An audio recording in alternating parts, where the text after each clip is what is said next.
Hello student, how are you? I hope you are fine today. तो देखिए, आज हम बहुत ही गहन टॉपिक पे बात करने जा रहे हैं। टॉपिक है आपका प्रकीर्णन के द्वारा परावर्तन। तो प्रकीर्णन के द्वारा देखिए परावर्तन कैसे होता है वो मैं आपको समझाऊंगा। कुछ नहीं है, आपको अपने लैंग्वेज में लिख सकते हैं। देखिए, प्रकीर्णन के द्वारा परावर्तन। तो देखिए स्कैटरिंग क्या होता है आपको पता है। देखिए स्कैटरिंग, पहले हम स्कैटरिंग के बारे में समझना चाहते हैं। स्कैटरिंग में क्या होता है कि देखिए जो आपका जो वायु के जो पार्टिकल्स होते हैं वो एनर्जी को ऑब्जर्व करते हैं और उसको जो है नीले तरंग, नीले जो प्रकाश के रूप में क्या नाम है आपका उत्सर्जित करते हैं। इस क्रिया को आपका स्कैटरिंग कहते हैं। कई किताबों में अलग अलग तरीके से इसकी क्या नाम है डिफाइन किया गया है। फिलहाल वो इसी स्कैटरिंग की वजह से क्या नाम है आपका जो है आकाश का रंग नीला दिखाई देता है। जनरल केस ये है। तो देखिए हमारे पास एक सन है जो कि आपका प्रकाश स्रोत है और ये एक तरीके से हमारा आध्रुवित प्रकाश जनरेट कर रहा है। उसके बाद देखिए जो आपका जो ये हमारा ये क्या नाम है आपका धूल का कण। तो जो प्रकाश आपका धूल के कण से परावर्तित होकर 90 के एंगल से नीचे आएगा, वो प्रकाश जो है उसके जो है प्रकाश के जो वैद्युत सदिश होंगे वो एक ही दिशा में होगा और जो प्रकाश जो होगा वो आपका समतल आपका एक प्रकार से ध्रुवित प्रकाश होगा।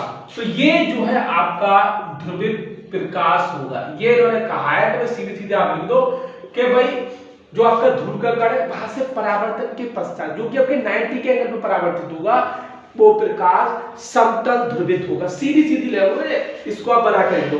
दूसरा पॉइंट क्या आता है देखिए, नेक्स्ट टॉपिक काफी इंटरेस्टिंग होने वाला है, कृपया वीडियो में लास्ट तक बने रहें। दूसरा आता है देखिए आपके परावर्तन के द्वारा ध्रुवण। क्या है ये? परावर्तन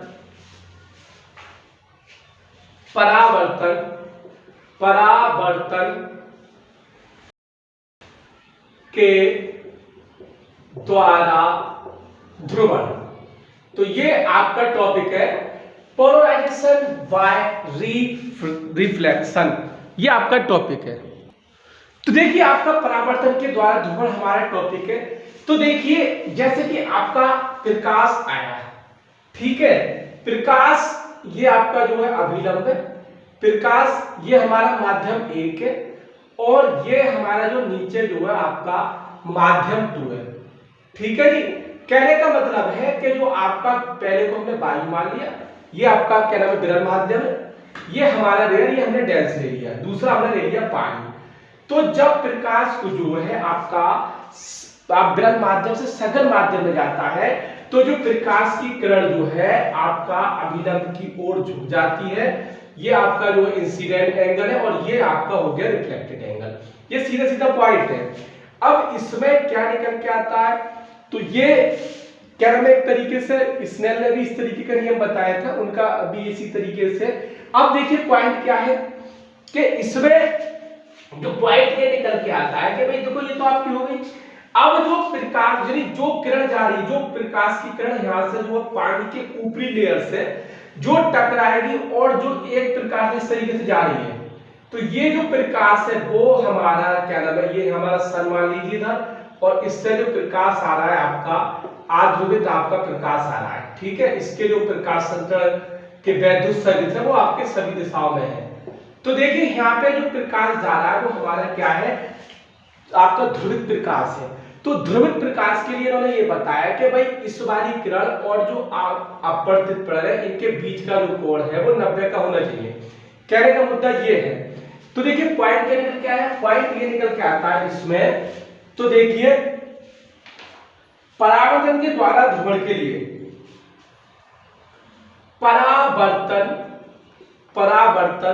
के द्वारा ध्रुवण के लिए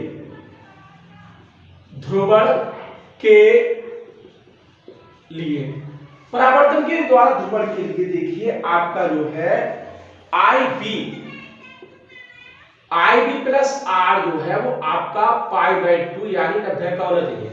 ये वाला जो एंगल है, ये वाला अगर हम इसे सही से निकालेंगे, ये पूरा कोण करके जाएंगे तो ये हमारा 90 डिग्री में बैठ जाएगा। यानी जो है आपका IB प्लस R जो है वो हमारा कोण क्या होना चाहिए, 90 का होना चाहिए। ठीक है, अब हम क्या जानते हैं देखिए स्नेल के नियम से सेक। इसराइल ने क्या बताया, देखिए म्यू बराबर बताया था उन्होंने साइन आई बटे में साइन आर। ठीक है, एस ज्या है आपका आपतन कोण की ज्या बटे अपवर्तन कोण की ज्या का अनुपात एक कांस्टेंट होता है जिसे पहले माध्यम के सापेक्ष दूसरे माध्यम का अपवर्तनांक कहते हैं।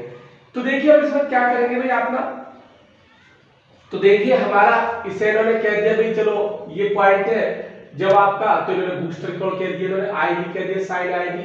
अब हम आर की जगह क्या लगा देंगे, इसकी जगह लगा देंगे हम 90 या π/2 माइनस आर, सॉरी आई भी।